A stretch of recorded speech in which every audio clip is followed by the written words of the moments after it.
नमस्कार. मुंबई आमची मुंबईमध्ये मी पल्लवी तुमचं सगळ्यांचं मनपूर्वक स्वागत करते.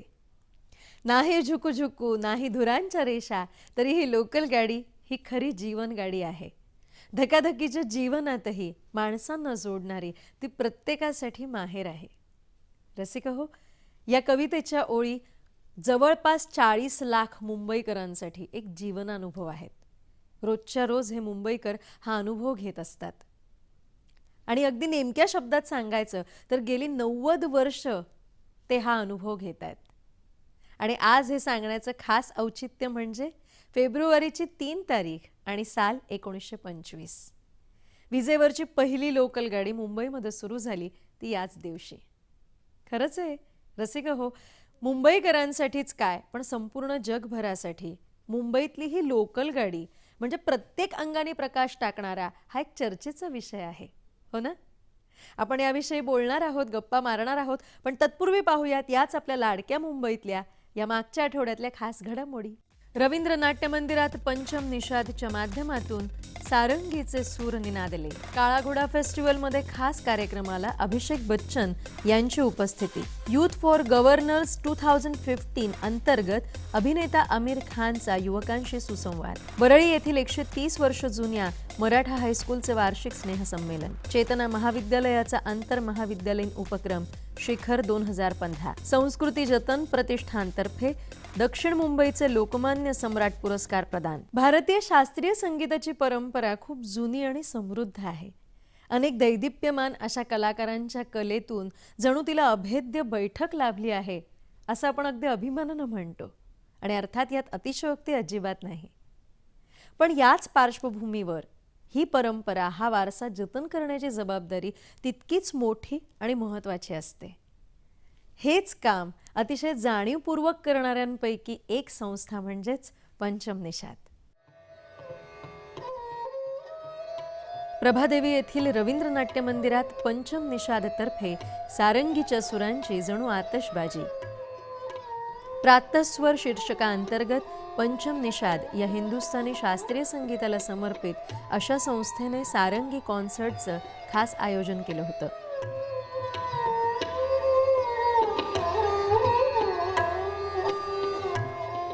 सुप्रसिद्ध सारंगी वादक पंडित ध्रुव घोष यांनी उपस्थित रसिक श्रोत्यांची सुप्रभात खऱ्या अर्थानं मंगलमय केली.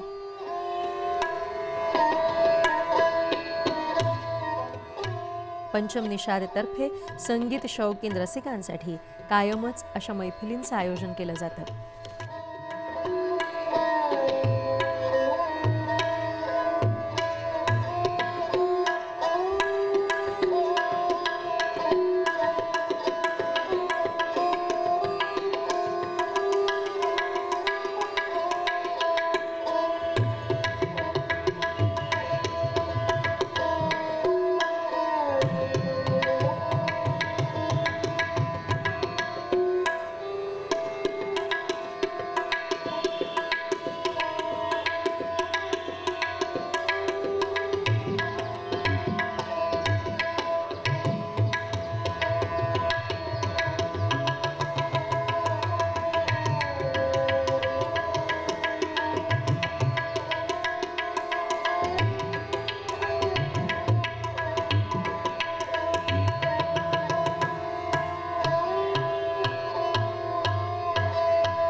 संपूर्ण जगभरातील विविध देशांमध्ये कमीत कमी एक सोहळा तरी असा असतो जिथे हजेरी लावण्यासाठी विविध देशातील लोक अगदी वर्षभर आधीपासून जय्यत तयारीत असतात. जसं की kite festival, fire show festival, Dubai festival हे सगळे असेच सोहळे आहेत. आणि हा सोहळा जिथे असतो ते शहर त्या दिवसांमध्ये अगदी लाईमलाईटमध्ये असतं. हे सोहळे आयोजित करणाऱ्या प्रमुख संस्था आपलं सर्वस्व पणाला लावून नवीन नवीन सादरीकरण देण्यासाठी अगदी झटत असतात. मुंबई शहरातला असाच सगळ्यांना भुरळ घालणारा फेस्टिवल म्हणजे काला घोडा फेस्टिवल. काला घोडा फेस्टिवलचं यंदाचं 16वं वर्ष. अभिनेता अभिषेक बच्चन आणि अभिनेत्री अक्षरा हासन यांच्या हस्ते या फेस्टिवलचं उद्घाटन झालं. आयोजकांतर्फे प्रमुख अतिथी व मान्यवर यांचा स्वागतपर सत्कार करण्यात आला.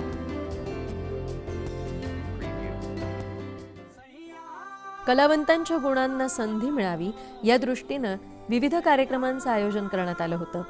यात शारीरिकदृष्ट्या कमजोर अशा कलाकारांचाही देखणा सहभाग होता.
विविध नृत्याविष्कार, तबला वादन अशा कलाविष्कारांची जणू मेजवानी हेच कालाघोडा फेस्टिवल 2015चं वैशिष्ट्य होतं.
लोकांनी लोकांसाठी चालवलेलं लोकराज्य ही लोकशाहीची व्याख्या.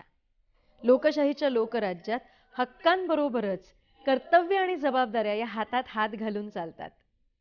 ज्या देशातील लोकांना आपल्या हक्कांची मागणी करताना आपल्या जबाबदाऱ्यांची जाणीव होते, तो देश आदर्श लोकशाही देश म्हणून ओळखला जातो.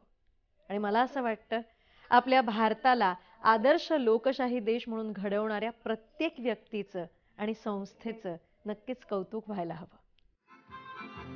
Public concern for governance trust या संस्थेतर्फे खास कार्यक्रम यूथ फॉर गव्हर्नन्स 2015 खास करून युवक युवतींसाठी असलेल्या या अभिनव कार्यक्रमात ज्येष्ठांनी संगीताच्या माध्यमातून सर्वांचं स्वागत केले. आपले हक्क आपली जबाबदारी या शीर्षकाच्या चर्चात्मक कार्यक्रमासाठी विशेष उपस्थिती होती सुप्रसिद्ध अभिनेता आमिर खान यांची. आयोजकांतर्फे आमिर खान यांचं यथोचित स्वागत करण्यात आलं. या खास कार्यक्रमासाठी आमंत्रित इतर मान्यवरांचंही स्वागत झालं. अभिनेता आमिर खान यांच्या हस्ते माहितीचा अधिकार अर्थात right to information a route to good governance या पुस्तकाचं प्रकाशन झालं. या निमित्तानं विशेष कामगिरीसाठी काही निवडक युवक युवतींचा गौरव करण्यात आला.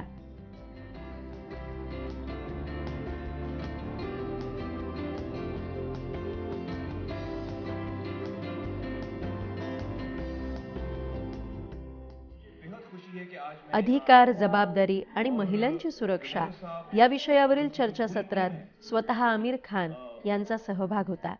Public concern for governance trust की जो पूरी टीम है बहुत ही बेहतरीन काम कर रही है. ये जो काम है ये इसमें वक्त लगता है, इसमें पेशेंस चाहिए, लेकिन ये एक ऑनगोइंग काम है और बहुत कम लोग हैं जो इसमें इंटरेस्ट लेते हैं, वक्त देते हैं. मुलगी शिकली पाहिजे या विषयाला अधोरेखित करणारं पथनाट्य युवा पिढीसाठी संदेश देणारं होतं. I'm Malala. I have started education system for women in my country. मैं प्रतिभा ताई पाटिल, भारत की पहली महिला राष्ट्रपति. मैं किरण बेदी, भारत की पहली महिला आईपीएस ऑफिसर. और यही नहीं, ऐसी बहुत सारी औरतें हैं जिन्होंने अपने देश का नाम रोशन किया है. तो आज से हम अपनी बेटियों को स्कूल भेजेंगे, उन्हें पढ़ने से नहीं रोकेंगे.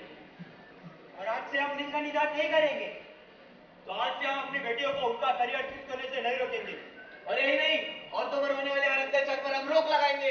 माजी पोलीस आयुक्त माननीय रिबेरो यांनी युवकांसमोर आपलं मनोगत मांडलं. आम्हाला या संस्थेत युवा पिढीचा सहभाग अपेक्षित आहे. गुड गव्हर्नन्स सूत्रधार युवक युवती असायला हवेत. अनेक महाविद्यालयातून मुलं मुली या उपक्रमात सक्रिय सहभागी व्हायला हवीत. सुव्यवस्थित कारभारासाठीचा हा लढा आहे असं म्हणायला हरकत नाही, कारण दैनंदिन भ्रष्टाचाराला आज आपण सर्वच कंटाळलो आहोत, वैतागलो आहोत. राजकीय क्षेत्रातील अधिकारी व्यक्तींचे मोठे घोटाळे खूपच धक्कादायक आहेत, परंतु दैनंदिन जीवनातील पावलोपावली होणाऱ्या भ्रष्टाचाराचं काय? रेशन कार्डासाठी, जातीच्या दाखल्यासाठी, FIR नोंदविण्यासाठी पैसे मोजावे लागतात, याला काय म्हणायचं? आपण विशेष करून युवक युवती एकत्र आले तर ही माहिती अधिकाराची भ्रष्टाचाराविरुद्धची लढाई नक्कीच यशस्वी होईल. कारण की तरुण जे आहे देशाचं भविष्य आहे, आम्ही सगळे जाणतात ते. आणि जोपर्यंत तरुण पुढे नाही आले ते देशाचं भविष्य उज्ज्वल होणं खूप कठीण आहे. त्याच्यासाठी आम्हाला प्रयत्न करायला लागतो. त्यांना यूथला कॉलेजेस स्कूल्समध्ये जाऊन त्यांच्याशी बोलायच्या, चर्चा करायच्या, त्यांना काय चांगली बातम्या दाखवायच्या अथवा फिल्म दाखवायच्या. आणि जे आमचे समाजाचे वरिष्ठ लोक आहे खूप चांगलं काम करतात त्यांच्यामुळे त्यांची इंटरॅक्शन करूया, डिबेट्स ठेवूया.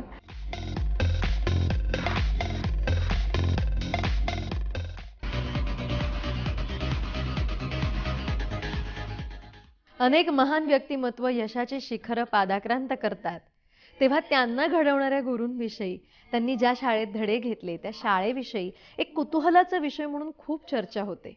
अगदी उदाहरणच द्यायचं झालं तर सचिन तेंडुलकर, डॉक्टर APJ अब्दुल कलाम, त्यानंतर डॉक्टर बाबासाहेब आंबेडकर, महात्मा गांधी यांची शाळा कुठली, यांचे शिक्षक कुठले, याविषयी प्रत्येक भारतीयाच्या मनात एक कुतूहल आहे, एक उत्सुकता आहे. आज आपण अशाच एका 135 वर्ष जुन्या शाळेमध्ये त्यांच्या स्नेहसंमेलनासाठी जाणार आहोत. आणि रसिक हो, या शाळेमध्ये डॉक्टर बाबासाहेब आंबेडकर रॅगलर परांजपे यांनी शिक्षण घेतले. सहकारी शिक्षण विकास समूहाच्या मराठा हायस्कूलचे वार्षिक स्नेहसंमेलन व पारितोषिक वितरण समारंभ. स्वागत गीत सादर करून सर्व उपस्थितांचं संस्थेच्या वतीनं स्वागत करण्यात आलं. वरळीच्या कामगार वस्तीतील मराठा हायस्कूलच्या या वार्षिक स्नेहसंमेलनाला आमदार नितेश राणे प्रमुख अतिथी म्हणून उपस्थित होते. मान्यवरांच्या हस्ते दीप प्रज्वलन झालं. शिक्षण क्षेत्रातील अधिकारी, संस्थेचे हितचिंतक आणि पालक यांच्या उपस्थितीत शाळेच्या विद्यार्थ्यांनी सांस्कृतिक कार्यक्रम सादर केला.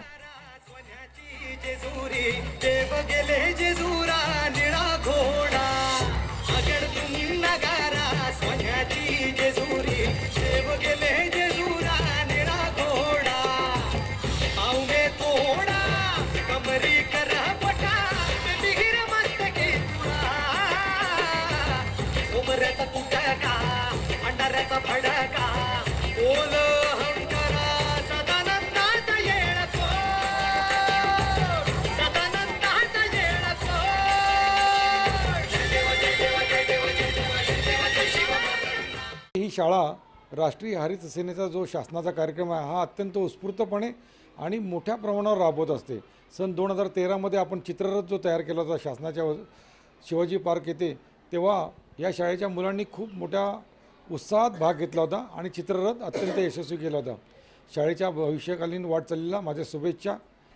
आज आमची शाळा गिरणगावात तर आहेच, पण आमचे विद्यार्थी जरी गिरणगावातले सगळे विद्यार्थी नाही आहेत, त्यांचे पालक गिरणीत काम करत नाहीत, कारण आता गिरण्या बंद झाल्या आहेत. त्यामुळे आमचे सगळे पालक आहेत ते अगदी स्लम एरियातले आहेत आणि अशा मुलांचा घडवण्याची आमची शाळा काम करते. आज आमच्या शाळेचा निकाल गेल्या 10वीचा 98% लागलेला आहे. आज शाळा कॉलेज आणि त्यानंतरच्या शिक्षणाच्या वाटचालीमध्ये खूप स्पर्धा, खूप कॉम्पिटिशन आहे. 10वी 12वीच्या बोर्डाच्या परीक्षेमध्ये 100% गुण मिळवणारी मुलं विद्यार्थी आज आहेत आणि हे वास्तव आहे. अशाच बुद्धिवंतांना ग्रूम करण्यासाठी, त्यांना अनेक चॅनल्स खुली करून देण्यासाठी, त्यांना स्वयंसिद्ध करण्यासाठी आज अनेक संस्था खूप छान प्रयत्न करतायत आणि त्यातून अर्थात मुलंही घडतायत. पाहूयात अशाच एका संस्थेचा हा स्तुत्य उपक्रम. चेतनाच्या Hazarimal Somani college of commerce and economics, Shrimati Kusumtai Chaudhari college of arts या महाविद्यालयांतर्फे आयोजित खास उपक्रम शिखर 2015. आंतरमहाविद्यालयीन स्पर्धा असं या शिखर 2015चं स्वरूप होतं. गेम्समध्ये टेबल टेनिस, कॅरम, बुद्धिबळ यासाठी ही स्पर्धा होत्या. 300हून अधिक प्रवेशिका या उपक्रमासाठी आल्या होत्या. कल्चरल इव्हेंट्स या विद्यार्थ्यांच्या लाडक्या इव्हेंटमध्ये डान्स, रांगोळी आणि मेहंदी यांच्या स्पर्धा होत्या.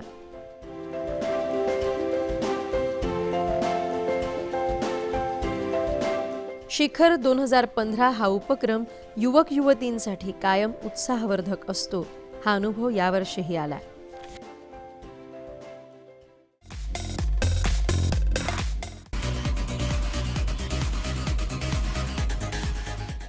संस्कृती.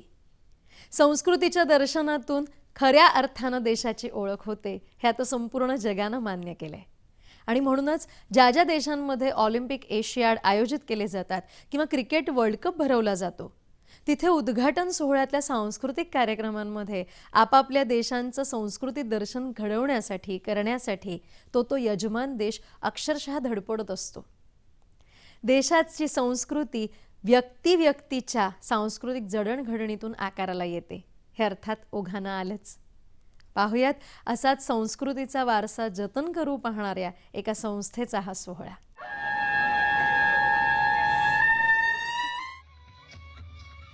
गिल्डर टँक मैदान, ग्रँट रोड इथं रंगला संस्कृती जतन प्रतिष्ठानतर्फे आयोजित संस्कृती जतन सोहळा. सुरुवातीला नमन सादर करून महाराष्ट्रीय संस्कृतीचं सुंदर दर्शन कलाकारांनी घडवलं.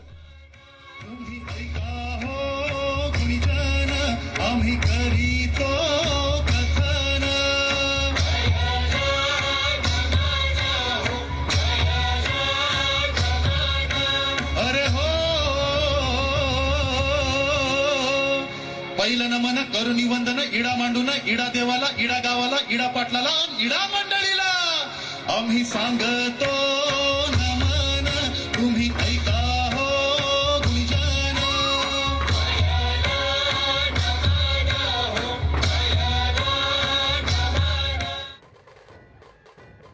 या सोहळ्यात दक्षिण मुंबईचे लोकमान्य सम्राट म्हणून 11 उत्कृष्ट मंडळांना गौरवण्यात आलं. संस्कृतीचं जतन करण्याचा सातत्यानं प्रयत्न करणारी मंडळं म्हणून त्यांना हा मानाचा मुजरा होता.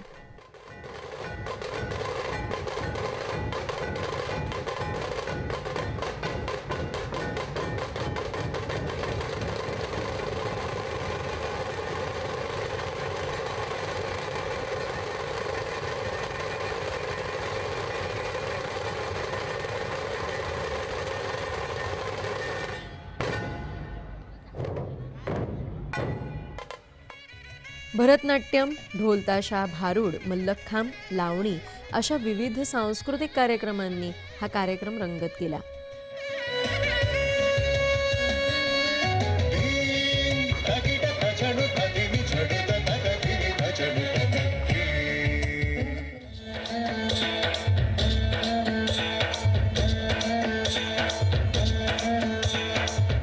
वर्षिणि दुर्धरधर्षिणि दुर्मुखवर्षिणि हर्षरते त्रिभुवन पोषिणि शङ्करतोषिणि किल्बिषमोषिणि घोषरते तर्जनि रोषिणि दिशुसुतरोषिणि दुर्मदशोषिणि सिन्धुसुते जय जय हे महिषासुरमर्दिनि रम्यकपर्दिनि शैलसुते.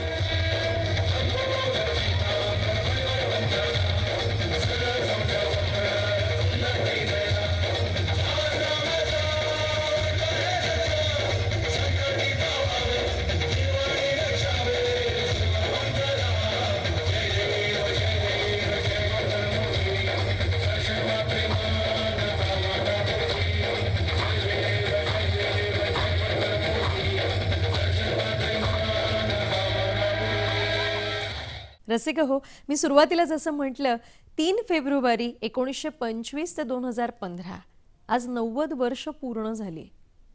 पहिली लोकल गाडी VT म्हणजे आत्ताचं छत्रपती शिवाजी टर्मिनस ते कुर्ला या स्थानकांदरम्यान होती. And of course credit goes to British, कारण त्यांनी दळणवळणाचं साधन म्हणून उपनगरीय लोकल गाड्यांना पहिलं प्राधान्य दिलं. त्यानंतर अर्थात त्यामध्ये प्रगती होत गेली, प्रवासी संख्या वाढली. 4 डब्याचे 9 डबे झाले, 9 डब्याचे 12 डबे झाले आणि आता 12 डब्यांचे 15 डबे झालेले आहेत. जवळपास 40 लाख मुंबईकर प्रवासी हे या लोकल गाडीमधून रोजच्या रोज प्रवास करत असतात. रसिक हो, लोकल गाडीच्या याच प्रगतीला आपणही सलाम करूयात आणि अर्थातच सुरक्षित प्रवासाची अपेक्षा करत आपलं सहकार्यही आपण करूयात. आज मी इथेच थांबते. पुन्हा आपण भेटणार आहोतच पुढच्या आठवड्यात याच वेळी याच ठिकाणी तुमच्या लाडक्या कार्यक्रमामध्ये मुंबई आमची मुंबईमध्ये. तोपर्यंत नमस्कार.